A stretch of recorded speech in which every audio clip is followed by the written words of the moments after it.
आप सभी विद्यार्थियों का एक बार फिर से अभिवादन। आज हम देखते हैं अज्ञे की कहानी। ये अज्ञे की दूसरी कहानी है जो कि नेट जेआरएफ के सिलेबस में लगी हुई है, हिंदी विषय के।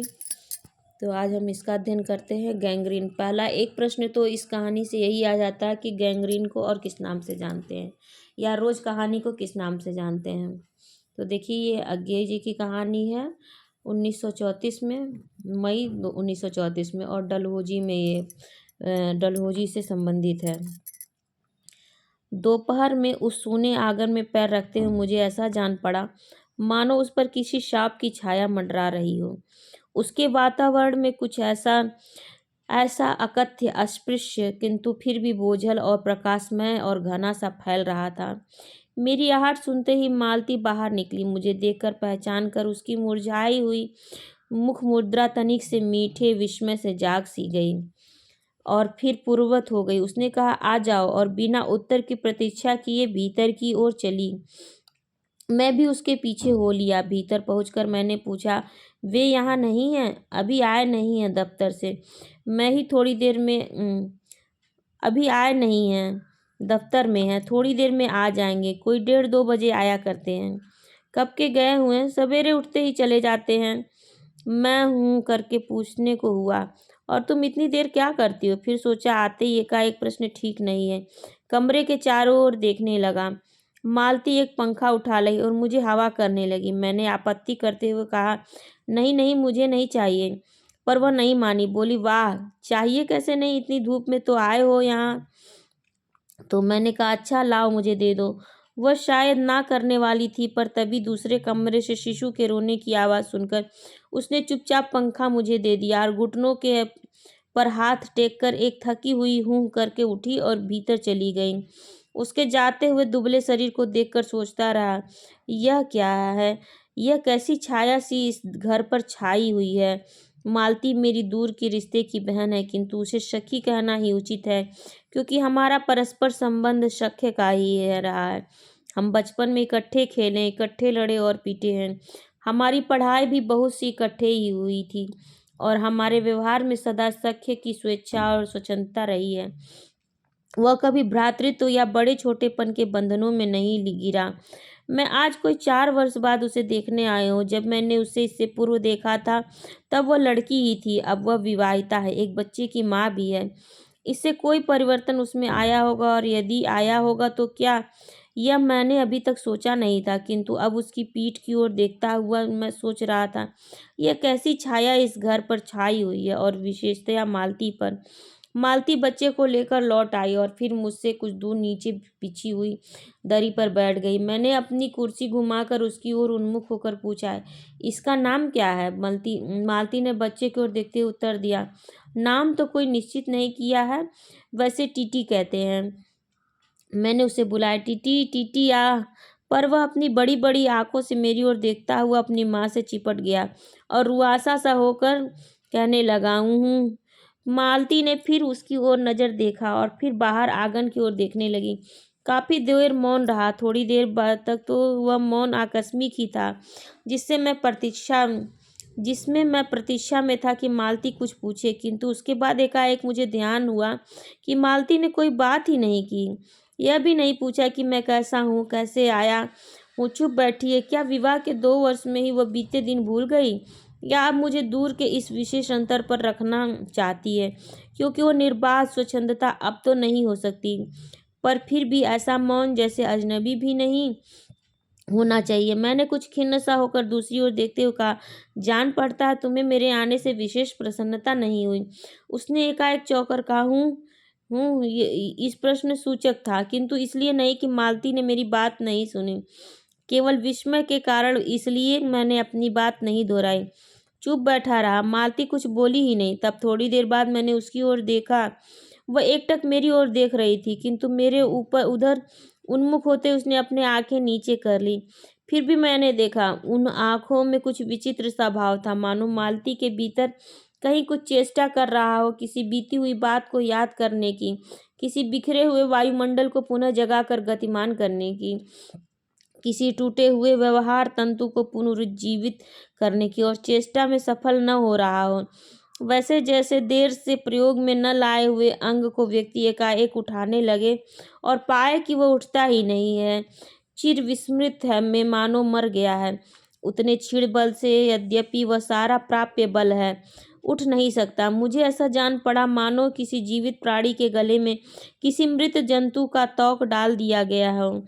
वह उसे उतार कर फेंकना चाहे पर उतार न पाए। तब किसी ने किवाड़ खटखटाए। मैंने मालती की ओर देखा पर वह नहीं हिली। जब किवाड़ दूसरी बार खटखटाए गए तब शिशु को अलग करके उठी और किवाड़ खोलने गई। वे यानी मालती के पति आए हैं। मैंने उन्हें पहली बार देखा था। यद्यपि फोटो में उन्हें पहचानता था। परिचय हुआ। मालती खाना तैयार करने आंगन में चली गई और हम दोनों भीतर बैठकर बातचीत करने लगे। उनकी नौकरी के बारे में, उनके जीवन के बारे में, उस स्थान के बारे में और ऐसे अन्य विषयों के बारे में जो पहले परिचय पर उठा करते हैं, एक तरह स्वच्छात्मक कवच बनाकर। मालती के पति का नाम है महेश। वह एक पहाड़ी गांव में सरकारी डिस्पेंसरी के डॉक्टर हैं। उसी हैसियत से इन क्वार्टरों में रहते हैं। प्रातःकाल 7 बजे डिस्पेंसरी चले जाते हैं और 1:30 या 2 बजे लौटते हैं। उसके बाद दोपहर भर छुट्टी रहती है। केवल शाम को 1-2 घंटे फिर चक्कर लगाने के लिए जाते हैं। डिस्पेंसरी के साथ छोटे से अस्पताल में पड़े हुए रोगियों को देखने और अन्य जरूरी हिदायतें करने। उनका जीवन भी बिल्कुल एक निर्दिष्ट ढर्रे पर चलता है। नित्य वही काम, उसी प्रकार के मरीज, वही हिदायतें, वही नुस्खे, वही दवाइयाँ। वह स्वयं मुक्ताए हुए हैं और इसीलिए और साथ ही इस भयंकर गर्मी के कारण वह अपने फुर्सत के समय में भी सुस्त ही रहते हैं।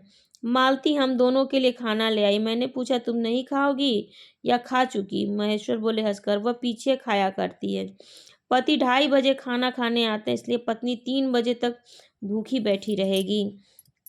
महेश्वर खाना आरंभ करते हुए मेरी ओर देखकर बोले, आपको तो खाने का मजा ही क्या आएगा, ऐसे बेवक्त खा रहे हैं। मैंने उत्तर दिया, वाह, देर से खाने पर तो और अच्छा लगता है। भूख बड़ी होती है पर शायद मालती बहन को कष्ट होगा। मालती टोक कर बोली, मेरे लिए ये नई बात नहीं है, रोज ही ऐसा होता है। मालती बच्चे को गोद में लिए हुए थी। बच्चा रो रहा था पर उसकी ओर कोई भी ध्यान नहीं दे रहा था। मैंने कहा, यह रोता क्या हो? मालती बोली, हो ही गया चिड़चिड़ा सा, हमेशा ही ऐसे रहता है। फिर बच्चे को डांट कर कहा, चुप कर, जिससे वह और भी रोने लगा। मालती ने भूमि पर बैठा दिया और बोली, अच्छा रो ले, और रोटी लेने आंगन की ओर चली गई। जब हमने भोजन समाप्त किया तब 3 बजने वाले थे। महेश्वर ने बताया कि उन्हें आज जल्दी अस्पताल जाना है। यहाँ 1-2 चिंताजनक केस आए हुए हैं जिनका ऑपरेशन करना पड़ेगा। 2 की शायद टांग काटनी पड़े, गैंग्रीन हो गया। थोड़ी देर में वह चले गए। मालती किवाड़ बंद कर आई और मेरे पास बैठने ही लगी थी कि मैंने कहा, अब खाना खा लो, मैं उतनी देर टीटी से खेलता हूँ। वह बोली, खा लूँगी, मेरे खाने की कौन बात है, किंतु चली गई। टीटी को हाथ में लेकर झुलाने लगा। मैं टीटी को हाथ में लेकर झुलाने लगा, जिससे वह कुछ देर के लिए शांत हो गया। दूर शायद अस्पताल में 3 खड़के। एकाएक मैंने चौंका। मैंने सुना मालती वहीं आंगन में बैठी अपने आप ही एक लंबी सी थकी हुई सांस के साथ कह रही, 3 बज गए, मानो बड़ी तपस्या के बाद कोई कार्य संपन्न हो गया हो। थोड़ी देर में मालती फिर आ गई। मैंने पूछा, तुम्हारे लिए कुछ बचा भी था या सब कुछ? तो बहुत था। हाँ, बहुत था, भाजी तो सारी मैं ही खा गया था, वहाँ बचा कुछ होगा ही नहीं। यूं ही रौब तो न जमाओ कि बहुत था, मैंने हंसकर कहा। मालती मानो किसी और विषय की बात कहती हुई बोली, यहाँ सब्जी वब्जी तो कुछ होती ही नहीं है, कोई आता जाता है तो नीचे से मंगा लेते हैं। मुझे आए 15 दिन हुए हैं तो सब्जी साथ लाए थे, वही अभी बरती जा रही है। मैंने पूछा, नौकर कोई नहीं है? कोई ठीक मिला नहीं, शायद 1-2 दिन में हो जाएगा। बर्तन भी तुम ही मांजती हो? अरे कौन, कहकर मालती क्षण भर आंगन में जाकर लौट आई। मैंने पूछा, कहाँ गई थी? आज पानी ही नहीं है, बर्तन कैसे मांजेंगे? क्यों, पानी को क्या हुआ? रोज ही होता है, कभी वक्त पर तो आता नहीं। आज शाम को 7 बजे आएगा, तब बर्तन मांजेंगे। चलो, तुम्हें 7 बजे तक छुट्टी हुई। कहते हुए मैंने मन ही मन सोचने लगा, अभी से रात के 11 बजे तक काम करना पड़ेगा, छुट्टी क्या खाक हुई? यही उसने कहा। मेरे पास कोई उत्तर नहीं था पर मेरी सहायता टीटी ने की। एकाएक फिर रोने लगा और मालती के पास जाने की चेष्टा करने लगा। मैंने उसे दे दिया। थोड़ी देर फिर मौन रहा। मैंने जेब से अपनी नोटबुक निकाली और पिछले दिनों लिखे हुए नोट देखने लगा। तब मालती को याद आया कि उसने मेरे आने का कारण तो पूछा ही नहीं। बोली, यहाँ कैसे आए? मैंने कहा ही तो। अच्छा, अब याद आया तुमसे मिलने आया था, और क्या करने? तो 2-1 दिन रहोगे ना? नहीं, कल चला जाऊंगा। जरूरी जाना है? मालती कुछ नहीं बोली, कुछ खिन्न सी हो गई। मैं फिर नोटबुक की तरफ देखने लगा। थोड़ी देर बाद मुझे ध्यान हुआ, मैं आया तो हूँ मालती से मिलने, किंतु यहाँ वह बात करने को बैठी है और मैं पढ़ रहा हूँ। पर बात भी क्या की जाए? मुझे ऐसा लग रहा था कि इस घर पर जो छाया घिरी हुई है वह अज्ञात रहकर भी मानो मुझे ही वश में कर रही है। मैं भी वैसा ही नीरस निर्जीव सा हो रहा हूँ, जैसे, हाँ, जैसे यह घर, जैसे मालती। मैंने पूछा, तुम कुछ पढ़ती लिखती नहीं? मैं चारों ओर देखने लगा, कहीं किताबें दिख पड़े। यहाँ यहाँ कहकर मालती थोड़ा सा हंस दी। वह हंसी, कह रही थी, यहाँ पढ़ने को है क्या? मैंने कहा, अच्छा, मैं वापस जाकर जरूर कुछ पुस्तकें भेजूंगा। और वार्तालाप फिर समाप्त हो गया। थोड़ी देर बाद मालती ने फिर पूछा, आए कैसे हो? लारी में या पैदल? इतनी दूर, बड़ी हिम्मत की। आखिर तुमसे मिलने आया हूँ, ऐसे ही आए हो? नहीं, कूली पीछे पीछे आ रहा है सामान लेकर। मैंने सोचा बिस्तर ले ही चलूं। अच्छा किया, यहाँ तो बस कहकर मालती चुप रह गई। फिर बोली, तब तुम थके होगे, लेट जाओ। नहीं, बिल्कुल नहीं थका। रहने भी दो, थके नहीं भला, थके हैं। और तुम क्या करोगी? मैं बर्तन मांज रखती हूँ, पानी आएगा तो धुल जाएंगे। मैंने कहा, वाह, क्योंकि और कोई बात मुझे से सूझी नहीं।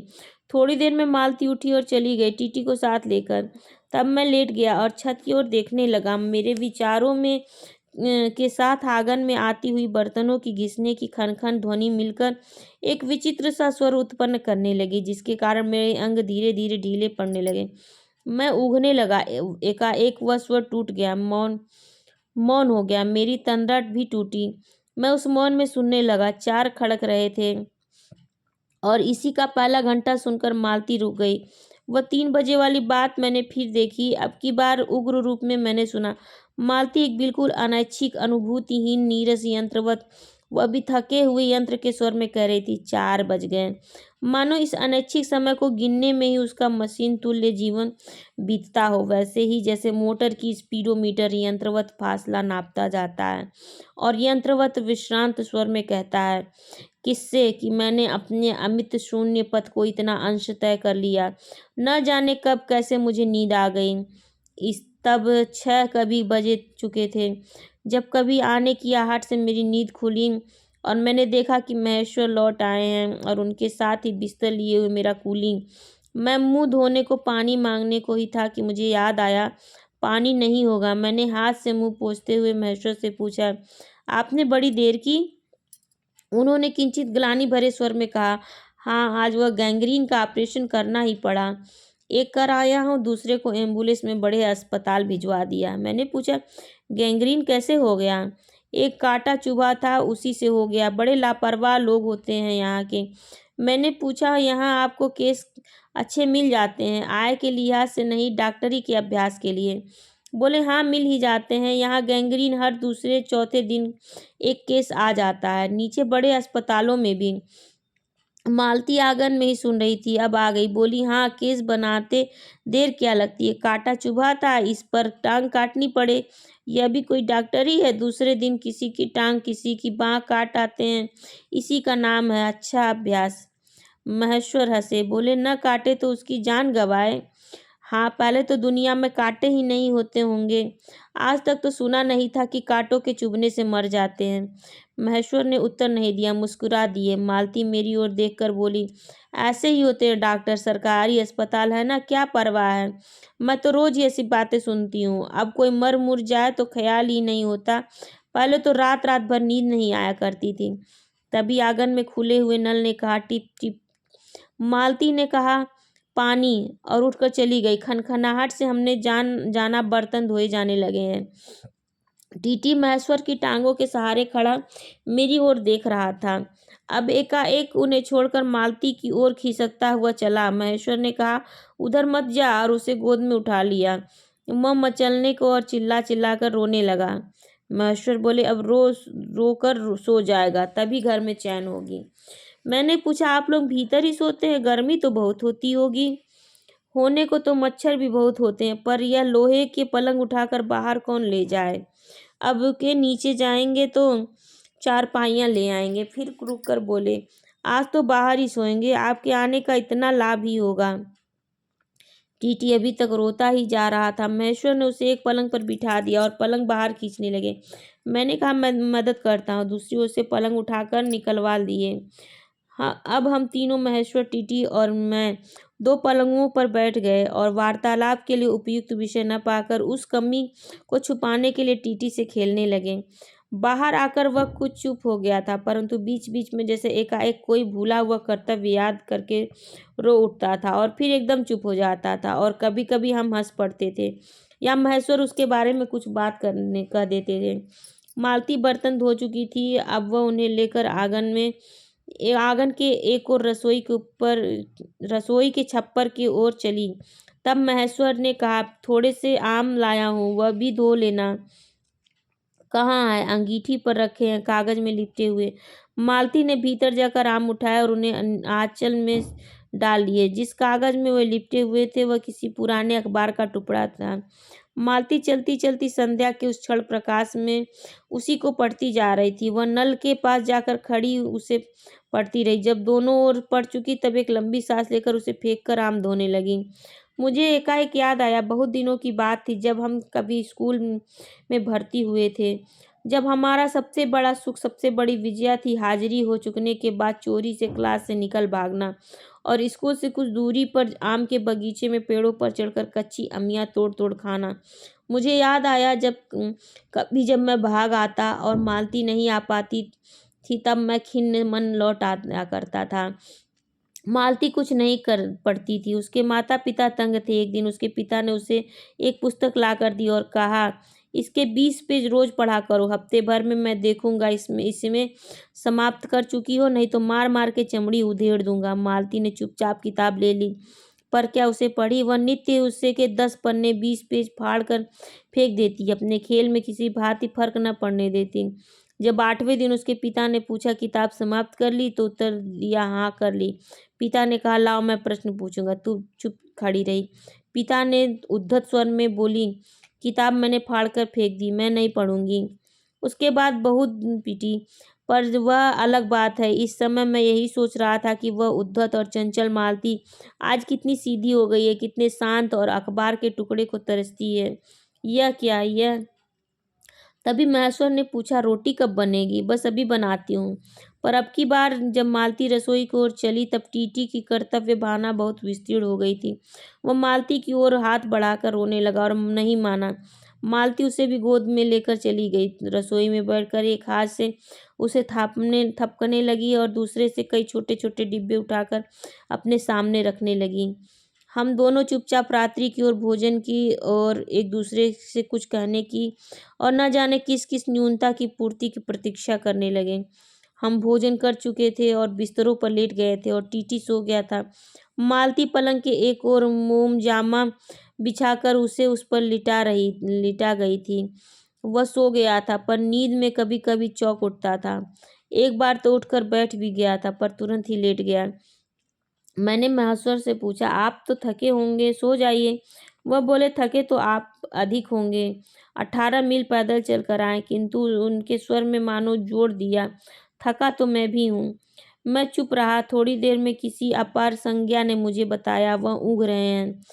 तब लगभग 10:30 बजे थे। मालती भोजन कर रही थी। मैं थोड़ी देर मालती को देखता रहा। वह किसी विचार में, यद्यपि बहुत गहरे विचार में, नहीं लीन हुई। धीरे धीरे खाना खा रही थी। फिर मैं इधर उधर खिसक कर आराम से होकर आकाश की ओर देखने लगा। मैंने देखा उस सरकारी क्वार्टर के दिन में अत्यंत शुष्क और नीरस लगने वाली स्लेट की छत भी चांदनी में चमक रही थी। अत्यंत शीतलता और स्निग्धता से छलक रही है, मानो चंद्रिका उन पर से बहती हुई आ रही हो, झर रही हो। मैंने देखा पवन में चीड़ के वृक्ष गर्मी से सूख कर मटमैले हुए चीड़ के वृक्ष धीरे धीरे गा रहे हों कोई राग जो कोमल है किंतु करुण नहीं, अशांतिमय है किंतु उद्वेगमय नहीं। मैंने देखा प्रकाश से धुंधले नीले आकाश के तट पर जो चमगादड़ नीरव उड़ान के से चक्कर काट रहे हैं वे भी सुंदर दिखते हैं। मैंने देखा दिन भर तपन, अशांति, थकान, दाह पहाड़ों में से भाप से उठकर वातावरण में खोए जा रहे हैं, जिसे ग्रहण करने के लिए पर्वत शिशुओं ने अपनी चीड़ वृक्ष रूपी भुजाएं आकाश की ओर बढ़ा रखी हैं। यह सब मैंने देखा ही अकेले। मैंने महेश्वर उगे रहे थे और मालती उस समय भोजन से निवृत्त होकर दही जमाने के लिए मिट्टी का बर्तन गर्म पानी से धो रही थी और कह रही थी अभी छुट्टी हुई जाती है। और मेरे कहने पर ही कि 11 बजने वाले हैं, धीरे से सिर हिलाकर जता रही थी कि रोज ही इतने बज जाते हैं। मालती ने वह सब कुछ नहीं देखा। मालती का जीवन अपनी रोज की नियति गति से बहा जा रहा था और एक चंद्रमा की चंद्रिका के लिए, एक संसार के लिए कहीं रुकने को तैयार नहीं था। चांदनी में शिशु कैसा लगता है, इस अलस जिज्ञासा से मैंने टीटी की ओर देखा। वह एकाएक मानो किसी शोभचित वामता से उठा और खिसक कर पलंग के नीचे गिर पड़ा और चिल्ला चिल्ला कर रोने लगा। महेश्वर ने चौंक कर कहा, क्या हुआ? मैं झपट कर उसे उठाने दौड़ा। मालती रसोई से बाहर निकल आई। मैंने उस खट्ट शब्द को याद करके धीरे से करुण स्वर में कहा, चोट बहुत लग गई बेचारे को। यह सब मानो एक ही क्षण में एक ही क्रिया की गति से हो गया। मालती ने रोते हुए शिशु को मुझसे लेने के लिए हाथ बढ़ाते हुए कहा, इसके चोटें लगती ही रहती हैं, रोज ही गिर पड़ता है। एक छोटे क्षण भर के लिए मैं स्तब्ध हो गया। फिर एकाएक मेरे मन में मेरे समूचे अस्तित्व ने विद्रोह के स्वर में कहा। मेरे मन न भीतर ही बाहर एक शब्द भी नहीं निकला।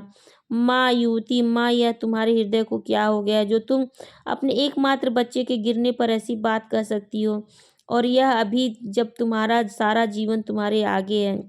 और तब एकाएक मैंने जाना कि वह भावना मिथ्या नहीं है। मैंने देखा सचमुच उस कुटुम्ब में कोई गहरी भयंकर छाया घर कर गई है। उसके जीवन के इस पहले ही यौवन में घुन की तरह लग गई है। उनका इतना अभिन्न अंग हो चुक गई है कि वे उसे पहचानते ही नहीं, उसी की परिधि में घिरे हुए चले जा रहे हैं। इतना ही नहीं, मैंने उस छाया को देखा भी लिया। इतनी देर में पूर्ववत शांति हो गई थी। महेश्वर फिर लेटकर ऊँघ रहे थे। टीटी मालती के लेटे हुए शरीर से चिपट कर चुप हो गया था। यद्यपि कभी एक आध खिसकी उसके छोटे से शरीर को हिला देती थी। मैं भी अनुभव करने लगा था कि बिस्तर अच्छा सा लग रहा था। मालती चुपचाप ऊपर आकाश में देख रही, किंतु क्या चंद्रिका को या तारों को। तभी 11 का घंटा बजा। मैंने अपनी भारी हो रही पलकें उठाकर अकस्मात किसी अस्पष्ट प्रतीक्षा से मालती की ओर देखा। 11 के पहले घंटे की खड़कन के साथ ही मालती की छाती एकाएक फफोले की भांति उठी और धीरे धीरे बैठने लगी, और घंटा ध्वनि के कंपन के साथ ही मुँह खो जाने वाली आवाज में उसने कहा, 11 बज गए। तो ये कहानी खत्म होती है आगे की। गैंग्रीन या रोज, इसी कहानी का नाम है। तो कहानी कैसी लगी ज़रूर बताइएगा कमेंट सेक्शन में, और इससे संबंधित कोई भी प्रश्न हो तो आप पूछ सकते हैं। टेलीग्राम से भी जुड़ जाइए, वहाँ पर आप मुझे डायरेक्ट प्रश्न पूछ सकते हैं। और यदि पहली बार चैनल पर आए हैं तो ज़रूर लाइक, शेयर और सब्सक्राइब करना ना भूलिए। आप सभी का बहुत बहुत धन्यवाद।